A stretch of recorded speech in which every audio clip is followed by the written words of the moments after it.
que eu fiquei pensando também durante aquela pergunta lá. Que a gente teve o caso do jogador de futebol da Copa passada, né? O que teve a morte súbita? Que teve a morte súbita, mas ele voltou, né? Voltou. E ele jogou agora, né? Isso. Isso aí eu coloco esse caso em todas as minhas é legal aulas. a gente falar da Copa nesse momento. Sim. E ele tá jogando, né? Tá, então isso foi emocionante pra caralho. Cara, a causa dele foi o seguinte. Infelizmente não divulgaram a causa. Foi ano passado? Não, foi na Copa passada. Ah, tá. Não foi eliminatória, teve... não foi? Bom, não sei. Todo eu ano não tem sou um caso assim. Gabi, dá uma olhada nisso aí pra gente. O jogador da Copa. Quando foi? Eriksen. É Riksen. Eu acho que foi na eliminatória. Você conhece esse caso, Letícia? Eu acho que eu tô confundindo. Como eu não sei o nome do jogador, teve um, acho que ano passado também. Tava Não, até a tem namorada vários do cara em casos. campo. Assim, Como eu não acompanho o futebol, eu confundo os caras. ele teve uma parada cardíaca durante o jogo. Foi muito bem conduzido pelo colega, pelo médico, foi lá e reanimou. Tanto que assim, ele sai da maca dando tchau. Então chegou lá. Isso é muito legal, porque você vê a condução que o cara fez, o médico, ele foi muito feliz. Porque assim, você tá num jogo de futebol, o cara cai lá, parada cardiorrespiratória, existem alguns, digamos assim, alguns tipos de parada, do coração parar. A parada mais frequente é a parada que você tem que dar choque no peito. Então o cara teve esse discernimento e o cara já saiu com o desfibrilador nas costas. Chegou no Eriksen. Eurocopa, né? Eurocopa. Há quanto tempo? Dá pra ver?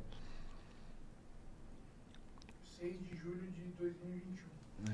É recente. Ah, então é o que eu tô lembrando do ano passado, não da Copa passada. E aí o cara chegou, ele é muito rápido. Ele chega, coloca a pá, já vê que é ritmo chocável e já volta. O cara volta na hora. Então, assim, ele não ficou perdendo. Rápido. Muito bom.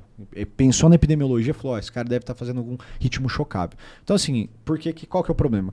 Se o cara fica parado muito tempo, faz lesão neurológica, por hipóxia. Então, o cara, assim, salvou literalmente o Eriksen.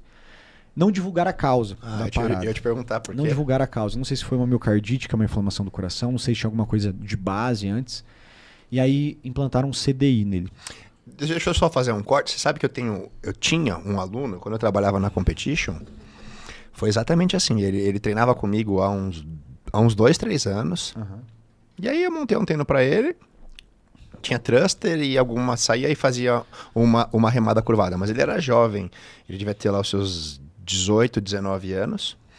E aí um dia de tarde, na academia, eu nem tava porque eu trabalhava à noite, ele parou. Fez essa série de thruster e remada, sentou e caiu. Pum, parou. Nossa. Sorte que lá é uma academia. Primeiro, ela é muito próxima do Hospital das Clínicas. Então tem muitos médicos o tempo todo treinando lá. E eles têm o desfibrilador. Ah, maravilha. Então já chegou, colocou a pazinha na hora, tal, o desfibrilador, pum, e ele voltou na hora também. Salve. Daí foi pro hospital, foi bem. Aí depois descobriu que ele tinha uma síndrome meio rara, assim, que ele, durante o dia, tinha umas bradicardias, assim. Então ele tava normal e, de repente, o coração caía pra 30. Uhum. Tava normal e o coração caía pra... Eu nunca tinha percebido isso. Nunca tinha percebido, nunca tinha sido detectado em lugar nenhum. Ele era novo? Então, acho que eu falei, uns 18, 19 anos. Muito novo, né? E aí, cara, assim, falaram que o tipo de parada que ele teve, se não fosse o desfibrilador, não voltaria. Por massagem, não voltaria. Tinha que dar o choque e ele voltar. Provavelmente foi o que o rapaz teve também. E ele colocou o bendito do aparelhinho que vai monitorando. E se precisar, dá um choque automático. Ah, é isso. Ele é igual marca-passo, fica embaixo da pele e ele fica te monitorando o tempo todo. Se dá arritmia, ele solta o choque. Ele tomou um choque na academia depois. Às vezes ele tava treinando, deu um grito, tomou um choque. Esse caso teu aí tem algumas coisas... Não tava bem descalibrado, né? Tem algumas coisas que a gente tem que pensar. Não, depois é sério, ele foi e calibrou de novo o aparelho, parece que não tava 100% por ser regulado. Coach, o principal exercício que você tem que tomar cuidado é o thruster. O thruster é o exercício que mais aumenta a frequência cardíaca no CrossFit. Agora que os alunos não vão querer mais fazer, cara. Acabou. Porque deve mexer muito. Olha a biomecânica do thruster. Olha a biomecânica do thruster. Você agacha e tal. Esmaga, ele é o que mais aumenta a frequência cardíaca. Isso aí tem estudo comprovando. Então tem lógica o cara ter parado, porque a frequência dele vai pra cima. Nosso coração normalmente desencadeia quando tem doença de base, é o que a gente chama de gatilho, quando aumenta a frequência cardíaca. E é legal você ter citado isso, só fazendo um parênteses.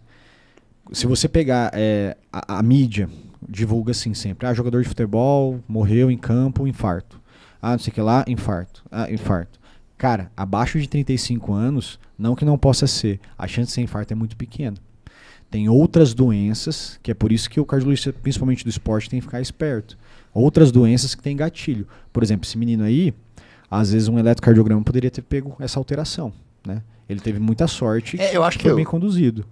Acho que ele já tinha feito uns exames, aí depois ele teve que fazer um holter, ficar 2 dias para lá, e aí Depois descobriu que que deu ele a merda. tinha em alguns momentos, depois que deu a merda. Mas é por isso que eu sempre penso no alto rendimento, como é que passa batido, assim, como é que ainda acontece em casos assim? Eu sei que são raros, mas Por exemplo, do o cara não Eriksen. fez uma batelada de exame. O do Eriksen, né? Vamos falar dele.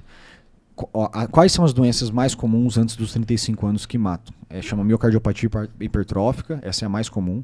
Displasia ritmogênica do ventrículo direito, miocardite, valvopatias, e aí tem os distúrbios de condução, que é a eletricidade. Com certeza não foi um desses. Assim, ele com certeza fez algo essa que bateria. não- tá. Agora, o que pode ter acontecido? No meio do caminho, ele pode ter pego uma infecção e aberto uma miocardite. Existem infecções, às vezes uma infecção besta, viral, que afeta o coração. E aí ela afeta, por exemplo, uma parede específica do coração. Acho que o Dr. Tales falou disso aqui também. Acho que sim. Falou até do Covid e como ele o também COVID, pode... E o Covid é bem dar isso. O Covid faz miocardite. A gente fica preocupado sempre com o pulmão, mas se você colocar é quase 50-50. Afeta muito o coração. Tanto que essa diretriz que eu falei para vocês de 2020, ela é muito boa, muito bem feita, brasileira. Ela classifica o quadro clínico do paciente em leve, moderado e grave. Em cima disso, antes de você liberar para fazer atividade física, tem todos os exames mastigado. Ó, se foi leve, tal exame. Se foi moderado, tal. Só vai liberar depois disso. E tem o eco em todos. O eco sempre tá junto. Ultrassom do coração, né? Eu peguei Covid 3 vezes, não fiz, Eu fiz. Não fiz nenhum. Eu fiz. Então, Eu fiz o eletro, assim, pelo tem menos. que fazer. Na Tem que fazer. própria consulta o cara faz. Vale muito. Tem que fazer. Foi A gente tranquilo. pode Ah, entrar um mas pouco apesar de que no eu fiz mundo do eletro Covid, agora ou quer falar mais de... Eu fiz eletro pra fazer a cirurgia, tava tudo bem. Ah, pra Não. agora você deve ter feito, né? É que a miocardite, o eletro, assim, no teu caso, né, você tá bem, tudo. Normalmente quando tem Não, eu tive, miocardite tive 3 vezes Covid. leve. Bem, acho que eu só tive sintomas em uma vez. Então, Foi a primeira, que foi aquela sensibilidade na pele que eu fiquei, lembra? Foi. Das costas. Eu não sei Acho por que que você tava que eu com fiquei. febre. Não sei. Eu tive uma sensibilidade nas costas, parecia que eu tava com as costas queimadas. Foi a Conrado, você única pode vez. me falar assim, qualquer coisa. Cara, eu já vi o Covid fazer tudo. Tudo. É meio... Tudo que o paciente virar, eu senti, sei lá, dor, eu acredito. Porque faz tudo o bendito do Covid, cara. Já peguei paciente com complicação que você nunca já fez. Então, assim, pressão arterial, eu tinha um monte de paciente que falava assim pra mim, no começo do Covid, porque no começo a gente não sabia o que estava acontecendo. A gente ia tratando, eu trabalhei em hospital de campanha em São Paulo, que na época a gente ia tratando assim, sem saber, porque a gente não conhecia a doença. E eu via meus pacientes, doutor, eu desenvolvi pressão alta depois que eu peguei Covid. Aí eu falava assim, cara, esse cara não devia ferir antes. Ele foi uma coincidência. Depois saiu um artigo falando que o Covid levava a hipertensão arterial. O Covid foi uma doença bem genérica, Cara, assim, pode dar tudo, né? Muito difícil. E agrediu o coração. E aí a gente teve um problema, infelizmente, que a gente teve uns casos de miocardite pela vacina. Então ainda teve esse problema. A vacina lesionava o E coração. tava associada a uma delas, não era? Era mais a da Pfizer. Era da difícil. Pfizer, né? Eu me lembro disso. É um negócio que eu nem Tive gosto de aluno que falar não queria- muito, porque... Porque aí a galera vai extrapolar. Mas o que a galera não vai tem nem que tomar vacina, nem entender... fazer thruster, acabou. O que a galera acabou. tem que entender... Desculpa, gente. Acabei com o CrossFit. E ó que eu gosto de CrossFit. O que a galera tem que entender é que o Covid foi um negócio que nunca aconteceu na humanidade. Então a vacina, por exemplo... Para ser liberada uma vacina, ela passa por um monte de teste. E Isso, as teve que pessoas se também não entendem antecipar, isso. né? Como que a gente ia fazer isso no Covid? Cara, a gente tava todo mundo desesperado, precisava de alguma coisa para resolver. Então, teve coisas que teve que fazer a ponto de estoque. Então, teve vacina que era melhor, tem vários tipos de vacina, vírus atenuado. E aí, os efeitos colaterais aconteceram, infelizmente. Tinha uma correlação com trombose, uma coisa assim? Tinha, aumentava hemoconcentração, fazia trombose, tromboembolia pulmonar. E o próprio Covid, isso que era o saco. O Covid fazia também, né? Igual eu falei, fazia praticamente tudo. Então você nunca sabia se era da vacina e tal. Foi bem, bem difícil, assim.